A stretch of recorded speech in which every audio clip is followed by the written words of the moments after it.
My name is Rohit Painuly and I am from ICT virtual classroom Dehradun. कैसे आप सभी? मेरे ख्याल से बहुत अच्छे होंगे। हम क्लास 11th केमिस्ट्री कर रहे हैं, जिसमें कि हमारा chapter number 3 classification of elements and periodicity and properties ये हम कर रहे थे। और पिछले भाग में हमने बात की थी आयनाइजेशन एंथैल्पी को लेकर कि आयनाइजेशन एंथैल्पी क्या होती है, आपको समझाया था, ठीक है ना। First ionisation, second ionisation enthalpy, successive ionisation enthalpy के बारे में बताया था होती क्या है, ठीक है ना। आज हमें बात करना है कि आयनाइजेशन एंथैल्पी का ट्रेंड होता क्या है ग्रुप और पीरियड में, है ना, उसकी बात करेंगे। तो उसको समझने के लिए चलते हैं बच्चों स्मार्ट बोर्ड की तरफ।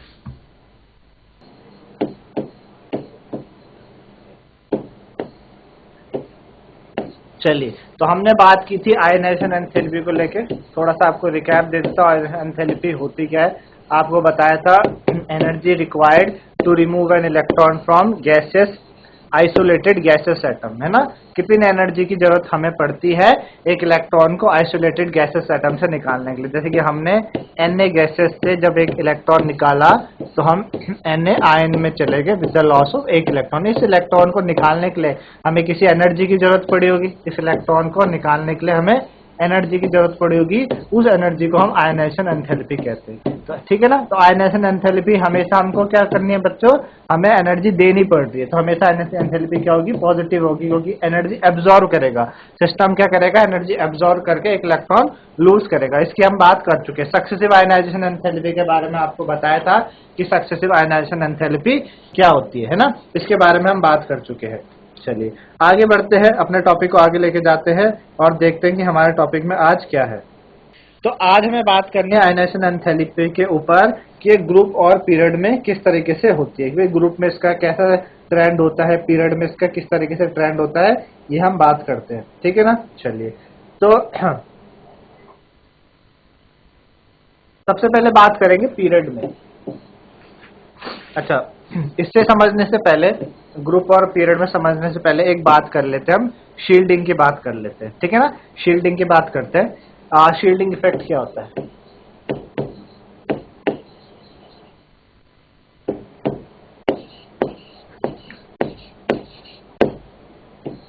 इसको शील्डिंग इफेक्ट बोलते हैं या स्क्रीनिंग इफेक्ट भी, इसको शील्डिंग या स्क्रीनिंग कहते हैं, ठीक है। तो बच्चों शील्डिंग और स्क्रीनिंग इफेक्ट होता क्या है कि सपोज जैसे कि हमारे पास ये न्यूक्लियस है, ठीक है ना। ये न्यूक्लियस है और ये आपका आउटर मोस्ट सेल हो गया। ये क्या है, आउटर मोस्ट शेल है ना, आउटर मोस्ट सेल है। और यहाँ पे क्या है, इलेक्ट्रॉन्स है। इस आउटर मोस्ट सेल में इलेक्ट्रॉन्स है, ठीक है ना। और ये आपका इधर ये क्या है बच्चों, ये आपका न्यूक्लियस है, ठीक है ना। अब ये जो इलेक्ट्रॉन्स होते हैं इस न्यूक्लियस से बंधे हैं। किससे बंधे हैं? आपका फोर्स ऑफ अट्रैक्शन से बंधे होते हैं। फोर्स ऑफ अट्रैक्शन, ये जो न्यूक्लियस है और आउटर मोस्ट इलेक्ट्रॉन, क्योंकि अंदर कैसा है बच्चों, यहाँ पे पॉजिटिव पार्ट है, पॉजिटिव चार्ज है ना। यहाँ पे कैसा चार्ज है, पॉजिटिव चार्ज है, क्योंकि यहाँ प्रोटॉन है और ये इलेक्ट्रॉन है। तो इलेक्ट्रॉन के पास क्या है, नेगेटिव चार्ज है। तो पॉजिटिव नेगेटिव एक दूसरे को अट्रैक्ट करते हैं। इनके बीच में फोर्स ऑफ अट्रैक्शन होता है। किसके बीच में, न्यूक्लियस और आउटर मोस्ट इलेक्ट्रॉन के बीच में फोर्स ऑफ अट्रैक्शन होता है। इस फोर्स ऑफ अट्रैक्शन को हम क्या कहते हैं, इफेक्टिव न्यूक्लियर अट्रैक्शन, ठीक है। इस फोर्स ऑफ अट्रैक्शन को क्या कहते हैं, इफेक्टिव न्यूक्लियर अट्रैक्शन कहते हैं। तो जितना ज्यादा ये इफेक्टिव न्यूक्लियर अट्रैक्शन होगा उतने ज्यादा इलेक्ट्रॉन होल्ड करके रखेंगे। भाई जितना ज्यादा इफेक्टिव न्यूक्लियर अट्रैक्शन होगा उतने ज्यादा इलेक्ट्रॉन क्या होंगे, होल्ड रहेंगे न्यूक्लियस के साथ। और जितने ज्यादा इलेक्ट्रॉन होल्ड रहेंगे न्यूक्लियस के साथ उतना डिफिकल्ट होगा इनको निकालना, उतना डिफिकल्ट इन इलेक्ट्रॉन्स को यहां से रिमूव करना होगा, है ना। उतना ज्यादा डिफिकल्ट इलेक्ट्रॉन को रिमूव करना होगा, है ना। और जितना कम न्यूक्लियर अट्रैक्शन होगा उतना इजीली इलेक्ट्रॉन क्या होंगे, कम होल्ड पे रहेंगे और इजीली हम इलेक्ट्रॉन को रिमूव कर सकते हैं। अब शील्डिंग इफेक्ट करता क्या है बच्चों, शील्डिंग क्या करता है कि इतना बात आपको मेरे ख्याल से समझ में आई होगी, ठीक है ना। अब देखो शील्डिंग इफेक्ट क्या करता है।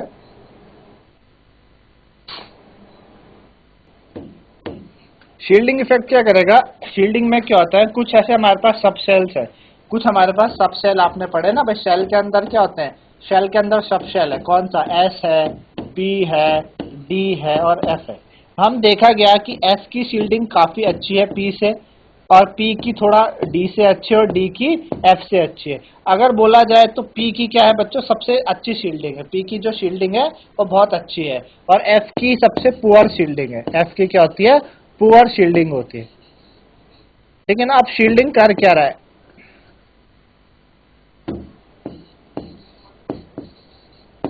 शील्डिंग करता क्या है, देखिए शील्डिंग करेगा क्या कि सपोज हमारे पास क्या है, यहाँ पर एस सबसेल है, यहाँ पे मेरे पास क्या है बच्चों, एस सबसेल है, ये मेरे पास क्या है, एस सबसेल होगा।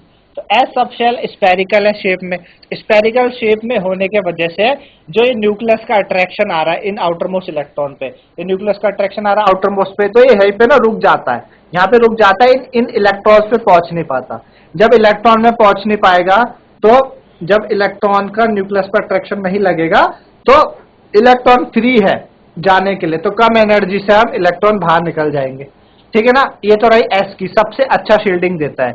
अच्छा, ये रही एस की। अब एस की जगह सपोज क्या आ जाए, पी आ जाए, जिसकी शील्डिंग क्या है, एस से कमजोर है। आपको पता है पी का जो ऑर्बिटल इस शेप का है। अब देखो बच्चे, पी का ऑर्बिटल इस शेप का है, तो पी से क्या होता है, कुछ अट्रैक्शन ना बाहर चले जाता, पी अच्छा से इसको शील्ड नहीं कर पाता, एस के मुकाबले इतना अच्छा शील्ड नहीं कर पाता, तो हम क्या कहते हैं, पी से थोड़ा सा चले जाता है शील्डिंग, न्यूक्लियस का होल्ड थोड़ा सा हो जाता है न्यूक्लियस पे, है ना। अच्छा, इसके बाद कौन आता है, डी आता है। इसके बाद कौन आता है बच्चों, डी आता है। तो डी का आपने पता कि भाई डी में आपके 4 लोब होते हैं, है ना। इस तरीके से डी वाला सबशेल है, तो डी में ना और पुअर शील्डिंग है, और चले जाता, ये जो अट्रैक्शन है और चले जाता है इलेक्ट्रॉन में, और एफ में तो काफी ज्यादा शील्डिंग होती नहीं है, तो वो बहुत कमजोर रहती है, तो पूरा अट्रैक्शन पीछे चले जाता है। तो आपको समझ में आएगा कि एस क्या कर रहा है, काफी अच्छा शील्ड कर रहा है ना, काफी अच्छा शील्ड कर रहा, पी उससे थोड़ा कम कर रहा, डी और कम कर रहा, एफ और कम कर रहा। तो एस के अगर इलेक्ट्रॉन्स के सामने, आउटरमोस्ट शेल के सामने एस है खड़ा, भाई आउटरमोस्ट जैसे कि हमने देखा, जैसे कि हम बात करें कार्बन की बात करें, है ना, कार्बन का एटॉमिक नंबर 1s2 2s2 और 2p कितना 2 है ना, 2p2, तो 1s2 2s2 2p2। तो हम देखेंगे कार्बन के आगे कौन है, कार्बन का आउटरमोस्ट 2p है ना, कार्बन का आउटरमोस्ट 2p है, और 2p के आगे 2s है, तो 2s का 2p के आगे आउटरमोस्ट क्या हो गया, कार्बन का जो शेल है वो 2s, आउटरमोस्ट शेल 2s और 2p है ना, और उससे पहले 2p से पहले 2s है, तो होगा क्या कि 2s हल्का सा शील्डिंग देगा कार्बन को, तो थोड़ा सा इलेक्ट्रॉन निकालना मुश्किल हो, इलेक्ट्रॉन यहाँ पे इजीली चले जाएंगे, कि एस ने क्या कर दिया बच्चों, शील्ड कर दी ना, ऐसे एस ने ऐसे शील्ड कर दी, एस ने जब ऐसे शील्ड कर दी, तो आउटरमोस्ट इलेक्ट्रॉन पूरा का पूरा पी पे, आउटरमोस्ट जो अट्रैक्शन है न्यूक्लियस का वो पी पे नहीं पहुंच पा रहा, तो इलेक्ट्रॉन थोड़ा सा इजी हो जाएंगे निकालना, है ना, इजी हो जाएगा, क्योंकि एस खड़ा है सामने। मतलब इस तरीके से अट्रैक्शन यहाँ पर होता है शील्डिंग के कारण। इतना मेरे ख्याल से आपको समझ में आएगा शील्डिंग की कहानी। ठीक है ना। चलो, एस सबसे ज्यादा शील्डिंग करता है। अब बात करते हैं कि ट्रेंड, अब बात करेंगे ट्रेंड, ठीक है ना, of ionisation enthalpy in period. Period में बात करते हैं आयनाइजेशन एंथैल्पी का ट्रेंड, है ना, पीरियड में बात करेंगे आयनाइजेशन एंथैल्पी का ट्रेंड। तो पीरियड में देखा गया, हमारे पास पीरियड ले लेते हैं, जैसे लिथियम, ठीक है ना, beryllium, boron, carbon, nitrogen, oxygen और क्लोरीन और नियॉन, है ना। तो हम बात करते हैं कि जब हम लेफ्ट टू राइट चले पीरियड में, जब हम इस तरीके से पीरियड में चलते हैं, लेफ्ट टू राइट पीरियड में चलते हैं, तो आयनाइजेशन एंथैल्पी क्या हो रही है बच्चों, इंक्रीज करती है। क्यों इंक्रीज करती है, क्योंकि इफेक्टिव न्यूक्लियर चार्ज इंक्रीज कर रहा, इफेक्टिव न्यूक्लियर चार्ज है वो क्या करता है, इंक्रीज करता है। इफेक्टिव न्यूक्लियर चार्ज बढ़ता है, बढ़ने से इलेक्ट्रॉन का होल्ड, न्यूक्लियस का होल्ड इलेक्ट्रॉन पे काफी अच्छा है, इलेक्ट्रॉन निकालना मुश्किल है। क्यों, क्योंकि भाई इसका कॉन्फ़िगरेशन 2,1, इसका 2,2, इसका 2,3, 2,4, 2,5, 2,6, 2,7, 2,8, है ना, इस तरीके से है। तो हम देखें एक एक इलेक्ट्रॉन अंदर आ रहा है, नेगेटिव चार्ज बढ़ रहा बाहर, अंदर पॉजिटिव चार्ज बढ़ रहा, इलेक्ट्रॉन निकालना थोड़ा सा मुश्किल हो जा रहा। तो इफेक्टिव क्या हो रहा है, इफेक्टिव न्यूक्लियर चार्ज बनने से आयनाइजेशन एंथैल्पी बढ़ रही, ज्यादा एनर्जी आपको देनी पड़ रही जब आप लेफ्ट टू राइट जा रहे हैं। पर एक्सेप्शन देखा गया कि एक्सेप्शन क्या देखा गया कि जो बेरिलियम है इसकी ना ज्यादा हो गई बोरोन से, होनी तो बोरोन की ज्यादा चाहिए थी बेरिलियम से, पर बोरोन की बेरिलियम से ज्यादा हो गई, सॉरी बेरिलियम की बोरोन से ज्यादा हो गई। यहाँ पे देखा गया नाइट्रोजन और ऑक्सीजन में कि ऑक्सीजन की ज्यादा होनी चाहिए थी लेकिन नाइट्रोजन की ज्यादा होगी ऑक्सीजन से, ऐसा क्यों? ऐसा क्यों? ऐसा देखेंगे भाई, इसकी कॉन्फ़िगरेशन आप देखो, बेरिलियम और बोरोन की बात करें हम, बेरिलियम और बोरोन की, तो बेरिलियम का 1s2 2s2, बोरोन का बच्चों 1s2 2s2 और 2p1 होता है ना। अच्छा, देखा गया कि जो बेरिलियम का s है, s वाला, वो एक तो कंप्लीटली फिल्ड है, बेरिलियम का s क्या है बच्चों?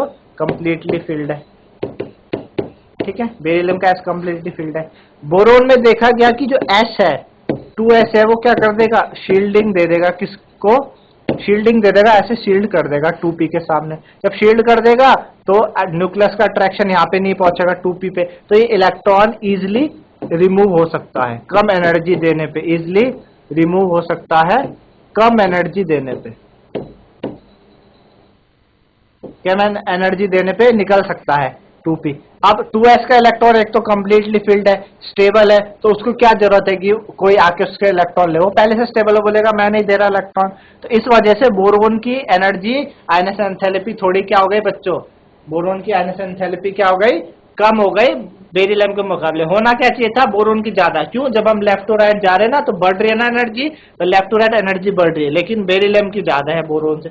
इसी तरीके से नाइट्रोजन और ऑक्सीजन के केस में देखा हमने, नाइट्रोजन और ऑक्सीजन के केस में क्या हुआ भाई? नाइट्रोजन का कॉन्फ़िगरेशन 1s2 2s2 और 2p3। ऑक्सीजन का हमने देखा 1s2 2s2 2p4। तो देखा हमने कि जो 1s का, जो नाइट्रोजन का आपके पास 2p ऑर्बिटल है, इस तरीके से 2p ऑर्बिटल है इसका, इसमें 3 इलेक्ट्रॉन है इसके, है ना, इसमें क्या है? 3 इलेक्ट्रॉन है। और ऑक्सीजन का जब हमने देखा, ऑक्सीजन के हमने 2p ऑर्बिटल में देखा तो 4 इलेक्ट्रॉन थे, 1 2 3 और 4 थे, है ना। अब बच्चों 2p ये क्या है? ये 2p है, ये हाफ फिल्ड हो गया। क्या हो गया? Half filled. हाफ फील्ड क्यों हुआ? क्योंकि इसके p में 3 इलेक्ट्रॉन है, p में 6 होते हैं टोटल ना, p में आपको पता है p के 3 ऑर्बिटल है, देख पा रहे हो, 3 डब्बे हैं और एक डब्बे में 2 ही आ सकते हैं, तो 3 दूनी 6, 6 कंप्लीट फील्ड माना जाता है। आधे इसके पास 3 है तो हाफ फील्ड। और ये कैसा बच्चों? ये इनकम्प्लीटली फील्ड है। ये क्या है? इनकम्प्लीटली है, इनकम्प्लीटली। बोला गया कि जो हाफ फील्ड है वो ज्यादा स्टेबल होता है। हाफ फील्ड क्या होता है? ज्यादा स्टेबल होता है इनकम्प्लीटली फील्ड से। अब जो ज्यादा स्टेबल है वो अपने इलेक्ट्रॉन क्यों देगा? अपने इलेक्ट्रॉन क्यों देगा? और अगर हमें वहां से इलेक्ट्रॉन निकालने हैं तो ज्यादा एनर्जी लगानी पड़ेगी। तो यहाँ हमें नाइट्रोजन पे क्या करना पड़ेगा बच्चों? आयनस एंथैल्पी हमें ज्यादा लगानी पड़ेगी, आयनस एंथैल्पी ज्यादा लगानी पड़ेगी इलेक्ट्रॉन निकालने के लिए, और यहाँ पे कम निकालनी पड़ेगी, कम एनर्जी लगानी पड़ेगी एज कम्पेयर टू नाइट्रोजन। तो इसलिए नाइट्रोजन की ज्यादा हो गई ऑक्सीजन से, होना ऑक्सीजन की ज्यादा होनी चाहिए थी नाइट्रोजन से। क्यों होनी चाहिए थी ज्यादा? क्योंकि हमने ट्रेंड पढ़ा, ट्रेंड में कहता है कि आयनस एंथैल्पी बढ़ती है तो ऑक्सीजन बाद में आता है, उसकी ज्यादा होनी चाहिए नाइट्रोजन से, लेकिन नाइट्रोजन की ज्यादा हो गई। ये 2 रीजन आपको मेरे ख्याल से समझ में आए होंगे कि ऐसा क्यों हुआ, ठीक है ना, ऐसा इसलिए हुआ। ठीक, ये तो रही किसकी बात बच्चों? पीरियड की बात। ग्रुप में देखते हैं, ग्रुप में क्या होता है आयनस एंथैल्पी को ग्रुप में। तो ग्रुप में जैसे कि आपके पास लिथियम है, ठीक है ना, सोडियम है, पोटेशियम है, रुबिडियम है, सीजियम है ना। तो यहाँ पे हमने देखा इसके पास 1s2 2s2, ठीक है ना, 1s2 और 2s1, 1s2 2s1। सोडियम का हमने देखा 1s2 2s2, ठीक है ना, 2p6 3s1, है ना। हमने पोटेशियम का देखा 1s2 2s2 2p6, ठीक है ना, और 2p6 के बाद 3s2 3p6, ठीक है ना, 10 और 18, ठीक है ना, 4s1, इस तरीके से हो गया। रुबिडियम का हमने देखा, रुबिडियम का डायस्ट्रोजेस क्या हो जाएगा बच्चों? 5s1 हो जाएगा। सीजियम का क्या हो जाएगा? डायस्ट्रोजेस 6s1 हो जाएगा। हमने देखा लिथियम के आउटर मोस्ट 2s1 है, सोडियम का आउटर मोस्ट 3s1 है, पोटेशियम का 4s1 है, रुबिडियम का 5s1 है, सीजियम का 6s1 है। सबके आउटर मोस्ट में एक एक इलेक्ट्रॉन है। सब क्या चाहते हैं कि अगर हमें एक इलेक्ट्रॉन दे दे तो स्टेबल हो जाएंगे, है ना। तो एक एक इलेक्ट्रॉन है तो एनर्जी देनी पड़ेगी इलेक्ट्रॉन निकालने के लिए। अब देख रहे कि जो लिथियम का आउटर मोस्ट शेल है 2s, वो न्यूक्लियस के ज्यादा पास है। सोडियम का थोड़ा दूर हो गया 3s, पोटेशियम का और ज्यादा हो गया 4s, जुबिडियम का और ज्यादा हो गया 5s, सीजियम का और ज्यादा हो गया 6s। तो देखा गया कि जब हम डाउन द ग्रुप जा रहे हैं, जब हम टॉप से बॉटम, ऐसे टॉप से बॉटम डाउन द ग्रुप जाते हैं, टॉप से बॉटम डाउन द ग्रुप जाते हैं, तो देखा गया कि हमें कम एनर्जी लगानी पड़ रही। आयनाइजेशन एंथैल्पी हमें क्या लगानी पड़ रही, कम लगानी पड़ी इलेक्ट्रॉन निकालने के लिए। क्यों? क्योंकि शेल जो है आउटर मोस्ट शेल वो न्यूक्लियस से काफी दूर चलेगा। जब आउटर मोस्ट शेल न्यूक्लियस से काफी दूर चलेगा तो कम एनर्जी हमें लगानी पड़ेगी ना, क्योंकि न्यूक्लियस का अट्रैक्शन है नहीं, आउटर मोस्ट इलेक्ट्रॉन आसानी से निकल जाएगा। इसलिए हम कहते हैं कि ग्रुप में on going down the group, ठीक है, आयनाइजेशन एंथैल्पी क्या होती है बच्चों, डिक्रीज करती है। क्या करती है? डिक्रीज करती है। क्यों? क्योंकि इफेक्टिव न्यूक्लियर चार्ज क्या कर रहा है, डिक्रीज कर रहा है। इफेक्टिव न्यूक्लियर चार्ज क्या करता है, डिक्रीज कर रहा। वैसे इफेक्टिव न्यूक्लियर चार्ज बढ़ रहा, इफेक्टिव न्यूक्लियर चार्ज तो बढ़ा। न्यूक्लियर चार्ज क्या होता है, अंदर पॉजिटिव बाहर नेगेटिव, बढ़ रहा है। लेकिन दूरी बढ़ने से इफेक्टिव न्यूक्लियर चार्ज को कौन डोमिनेट कर रहा है, इफेक्टिव न्यूक्लियर चार्ज को डोमिनेट करता है कौन, उसका एटॉमिक साइज, है ना।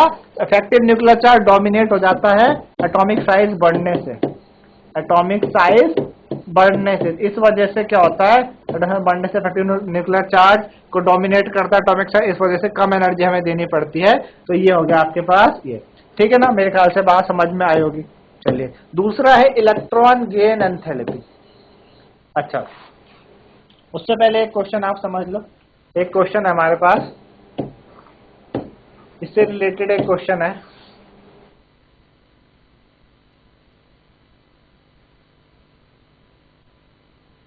The first ionization enthalpy, first ionization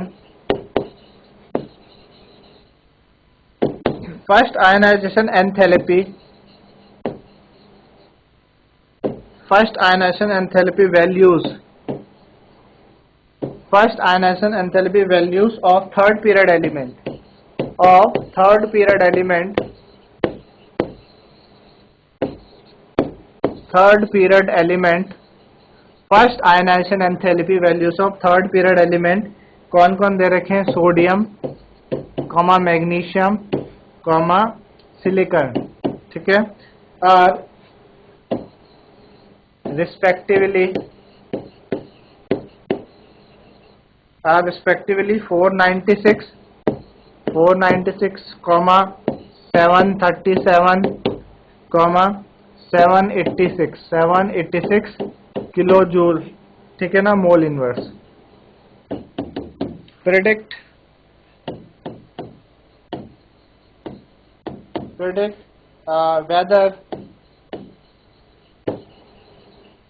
whether the first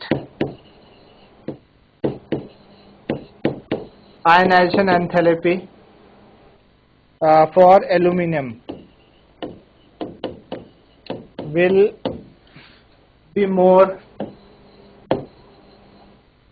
close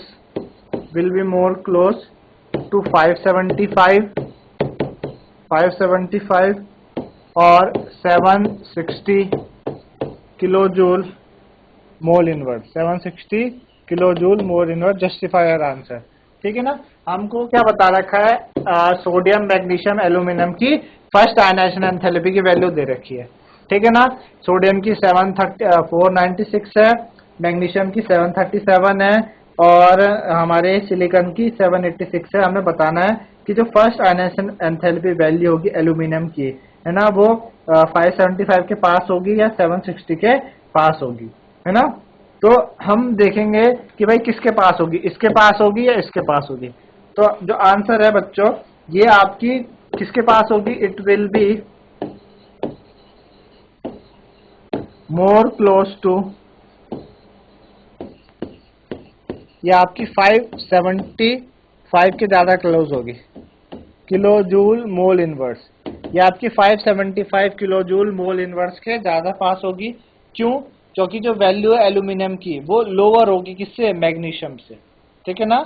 जो वैल्यू होगी बच्चों एल्यूमिनियम की, the value of aluminium should be lower than that of Mg। ठीक है ना? Mg के मुकाबले एल्यूमिनियम की पहले आयनाइजेशन एंथैल्पी निकालना कम होगा, कम एनर्जी हमें लगानी पड़ेगी। ठीक है ना? कम एनर्जी हमें लगानी पड़ेगी। क्यों? क्योंकि इफेक्टिव शील्डिंग होगी, because of effective shielding, because of effective shielding of 3p electrons, of 3p electrons from nucleus by 3s। देखो अभी ये हमारे पास मैग्नीशियम है। ठीक है ना? 2,8,2। ठीक है ना? मैग्नीशियम से Mg प्लस में गया, 2,8,1, एक इलेक्ट्रॉन निकल गया। ये मैग्नीशियम की क्या हो गई? फर्स्ट आयनाइजेशन एंथैल्पी हो गई। ठीक है ना? मैग्नीशियम की क्या हुई? फर्स्ट आयनाइजेशन एंथैल्पी हुई। अच्छा, इधर एल्यूमिनियम देखो आप, एल्यूमिनियम अच्छा इसको ऐसे लिखे 1s2 2s2 2p6 3s2। ठीक है ना? इस तरीके से 1s2 2s2 2p6 3s2। Aluminium की बात करें, ठीक है ना? 2,8,3 1s2 2s2 2p6, ठीक है ना? 3s2 और 3p1 है ना? 12 और 2 12 और 3 13। एल्यूमिनियम से एल्यूमिनियम प्लस में जाना है विद द लॉस ऑफ कितना? एक इलेक्ट्रॉन। ये एल्यूमिनियम की फर्स्ट आयनाइजेशन एंथैल्पी हो गई। ठीक है ना? अब हमने बात की कि पहली आयनाइजेशन एंथैल्पी एल्यूमिनियम की मैग्नीशियम से ज्यादा है, सॉरी एल्यूमिनियम की फर्स्ट आयनाइजेशन एंथैल्पी मैग्नीशियम से कम है। अब आपको पता है कि अगर हम बात करें तो आप सब सोच रहे होंगे कि एल्यूमिनियम तो मैग्नीशियम के बाद आता है, एल्यूमिनियम मैग्नीशियम के बाद आता है ना भाई। एल्यूमिनियम मैग्नीशियम का एटॉमिक नंबर कितना है? 12 भाई। पहले मैग्नीशियम आएगा 12, फिर एल्यूमिनियम आएगा 13। और आपको पता है एक पीरियड में चल रहे हैं, और पीरियड में जब लेफ्ट टू राइट जाते हैं तो आयनाइजेशन एंथैल्पी बढ़ती है, इंक्रीज करती है। एल्यूमिनियम की ज्यादा होनी चाहिए थी मैग्नीशियम से, लेकिन एल्यूमिनियम की कम हो गई मैग्नीशियम से। ऐसा क्यों? ऐसा इसलिए आप देखेंगे कि मैग्नीशियम का जो 3s2 है उसके आगे कौन है बच्चों? 2p है। तो 2p क्या करेगा? कम शील्डिंग देता है। 2p क्या करता है? शील्डिंग, हमने बात की ना पीछे, शील्डिंग का हमने ऑर्डर देखा था, s ज्यादा देता है p के मुकाबले, तो p कम देता है इसके मुकाबले, यानी p क्या कर रहा है? कम शील्डिंग दे रहा है 3s को। तो जब कम शील्डिंग देगा 3s को तो न्यूक्लियस का अट्रैक्शन पूरा पहुंचेगा 3s पे, तो एक इलेक्ट्रॉन यहां से निकालना थोड़ा सा डिफिकल्ट है, एनर्जी हमें ज्यादा देनी पड़ेगी। बात करें एल्यूमिनियम की, एल्यूमिनियम में हमने देखा कि 3p से एक इलेक्ट्रॉन निकलेगा। भाई 3p से एक इलेक्ट्रॉन निकलेगा ना, ये एक इलेक्ट्रॉन निकालना आसान है। क्यों? 3p के आगे 3s खड़ा है, और 3s की जो शील्डिंग है बहुत अच्छी है। 3s की शील्डिंग बहुत अच्छी है, तो 3s क्या करेगा? पूरा का पूरा अट्रैक्शन पहुंचने नहीं देगा 3p पे। न्यूक्लियस का अट्रैक्शन 3p पे नहीं पहुंचेगा। जब 3p पे न्यूक्लियस का अट्रैक्शन नहीं पहुंचेगा तो ये इलेक्ट्रॉन क्या है? लूजली क्या है बच्चों? ये इलेक्ट्रॉन लूज हो रखा है ना? लूज है मतलब लूजली हेल्ड है, लूज हेल्ड हो रखा है। तो इलेक्ट्रॉन को यहाँ से कम एनर्जी पे हम निकाल सकते हैं। कम एनर्जी पे इलेक्ट्रॉन क्या निकल जाएगा? रिमूव हो सकता है। कम एनर्जी पे इलेक्ट्रॉन रिमूव हो सकता है। तो यहाँ पे इसलिए इसकी एनर्जी क्या है? कम है। किसके मुकाबले? इसके मुकाबले। ठीक है ना? इसलिए मैग्नीशियम की 700 कुछ अराउंड है, और हमने बात करी कि एल्यूमिनियम की 700 कुछ ना होके 500 के आसपास सिमट जाएगी, इस रीजन के कारण। क्योंकि 3p क्या? 3p को इफेक्टिव शील्डिंग देगा कौन? 3s, जो कि ऐसा मैग्नीशियम पे पॉसिबल नहीं हो रहा है ना? मैग्नीशियम पे पॉसिबल नहीं हो रहा। तो मेरे ख्याल से ये बात आपको समझ में आई होगी कि ऐसा क्यों होता है। ठीक है ना? तो ये सारे के सारे क्वेश्चन है बच्चों इससे रिलेटेड, मेरे ख्याल से आपको ये बात समझ में आई होगी। थोड़ी सी बात करते हैं इलेक्ट्रॉन गेन एंथैल्पी की। इलेक्ट्रॉन गेन एंथैल्पी,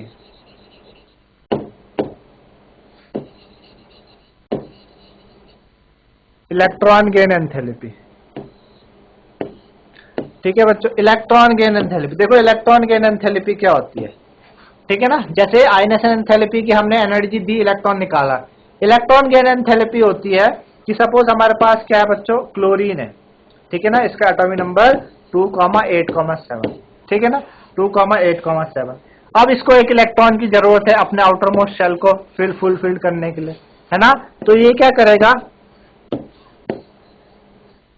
ये एक इलेक्ट्रॉन क्या कर लेगा, गेन करेगा। इलेक्ट्रॉन क्या करेगा, गेन करेगा, और किस में कन्वर्ट हो जाएगा, Cl नेगेटिव। अच्छा ये कौन सी फॉर्म में होगा, गैसियस फॉर्म में, ठीक है ना। Cl नेगेटिव हो जाएगा, जिससे कि इसकी कॉन्फ़िगरेशन 2,8,8 हो जाएगी, स्टेबल हो जाएगा ये, ठीक है ना। तो इलेक्ट्रॉन गेन एंथैल्पी क्या होती है कि when an electron is added to isolated gaseous atom, the amount of energy release is called electron gain enthalpy, ठीक है ना। क्या बोलेंगे, when an electron is added to isolated gaseous atom, ठीक है, when an electron is added to isolated gaseous atom, the amount of energy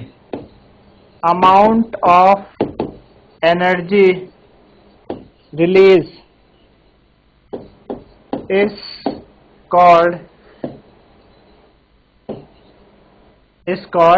क्या, ionization, is called electron gain enthalpy, is called electron gain enthalpy। इसको कहते हैं बच्चों electron gain enthalpy. समझ में आओगा मेरे ख्याल से। जब एक इलेक्ट्रॉन आइसोलेटेड गैसेस एटम पे ऐड होता है तो कितनी अमाउंट ऑफ एनर्जी रिलीज होगी, उसे इलेक्ट्रॉन गेन एंथैल्पी बोलते हैं ना। हमने बात की थी ना कि जब बॉन्ड बनता है तो एनर्जी रिलीज होगी। जितनी ज्यादा एनर्जी रिलीज हुई उतना अच्छा बॉन्ड है। बॉन्ड ही तो बन रहा है, एक इलेक्ट्रॉन एंटर कर रहा। और जब इलेक्ट्रॉन लूज होता है, मतलब जब इलेक्ट्रॉन क्या करे, अब लूज करता है इलेक्ट्रॉन, यानी बॉन्ड टूट रहा, तो हमें एनर्जी देनी पड़ती है ना। एनर्जी देती है तब जाके बॉन्ड टूटता है। बॉन्ड टूटने पे एनर्जी देनी पड़ती है और बॉन्ड बनने पे एनर्जी रिलीज होती है, ठीक है ना। तो देखा गया कि जो एनर्जी रिलीज है वो नेगेटिव आएगी, तो इसको इलेक्ट्रॉन गेन एंथैल्पी बोलते हैं बच्चों। और इसका जो डेल्टा एच होगा वो हमेशा नेगेटिव होगा, है ना, हमेशा क्या होगा, नेगेटिव होगा। जब मतलब हमेशा का मतलब जब इलेक्ट्रॉन एनर्जी रिलीज हो उस टाइम जो डेल्टा एच होता है वो नेगेटिव होता है। अभी आप देखेंगे कि किसी एटम में आप देखेंगे कि उसकी पहली इलेक्ट्रॉन गेन एंथैल्पी नेगेटिव है, दूसरी पॉजिटिव हो गई, ऐसा क्यों हुआ, है ना, वो भी आपको समझाएंगे कि क्या होती है। पहले आपको ये समझ में आएगा कि इलेक्ट्रॉन गेन एंथैल्पी है क्या। जब इलेक्ट्रॉन ऐड होने पे जितनी एनर्जी रिलीज हुए, क्योंकि इलेक्ट्रॉन ना ऐड हो रहा है, स्पेस ऐड होने पे एनर्जी रिलीज हो रही है। अच्छा, जितना अच्छा न्यूक्लियस का अट्रैक्शन होगा ना उतनी जल्दी इलेक्ट्रॉन ऐड होगा। मतलब जितना अच्छा अट्रैक्शन उतना अच्छा इलेक्ट्रॉन का एडिशन, तो उतनी ज्यादा नेगेटिव एनर्जी निकलेगी। तो जितनी ज्यादा नेगेटिव एनर्जी निकलेगी मतलब उतनी अच्छी इलेक्ट्रॉन गेन एंथैल्पी। जैसे हम बात करते ना कि जितनी ज्यादा एनर्जी हमें लगानी पड़े तब इलेक्ट्रॉन निकले, तो यहाँ पे उल्टा होता है, जितना ज्यादा एनर्जी निकलेगी उतना जल्दी इलेक्ट्रॉन क्या होगा, ऐड होगा। तो इससे किस पे फर्क करेगा, उसके इफेक्टिव न्यूक्लियर अट्रैक्शन पे बात आती है, ठीक है। इस तरीके से मेरे ख्याल से आप लोगों को समझ में आया होगा कि आयनेशन एंथैल्पी पीरियड और ग्रुप में क्या होती है। इलेक्ट्रॉन की एंथैल्पी हमने समझी थोड़ी सी क्या होती है ना। इससे आगे का हम अगले भाग में करेंगे। तो आज के लिए इतना ही, धन्यवाद, हैव अ नाइस डे।